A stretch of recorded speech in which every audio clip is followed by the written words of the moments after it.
Pinangunahan ang nasabing pagsasanay ng Public Employment and Service Office ng Tarlac sa pakikipagtulungan ng local government unit ng Bayan ng San Jose at kasundaluhan ng 3rd Mechanized Infantry Makatarungan Batalyon. Mula sa pagdidisenyo at pagpiprint hanggang sa mga finished product ay mabusising itinuro para sa mga miyembro ng SINAG, pati na rin ang pagpili ng mga materyales at diskarte sa pagpabrand upang pumatok sa mga mamimili. Ang nasabing aktibidad ay bahagi ng livelihood grant equipment ang nagkakahalaga ng 500,000 piso para sa sapat na kaalaman at teknik at tamang pamamahala sa kanilang napiling kabuhayan, kabilang ang tour guiding package at souvenir making. Lubos naman ang pasasalamat ni Pleda Basilio, kalihim ng SINAG sa pagbibigay sa kanila ng sapat na kaalaman at kasanayan sa negosyong paggawa ng souvenir na makakatulong sa kanilang pagpapaunlad ng pamumuhay.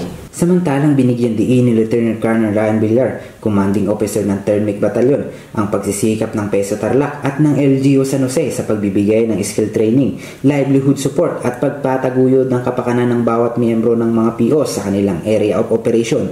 Mula rito sa San Jose Tarlac, ako si Mark Lulunana. Ikaw, Kai.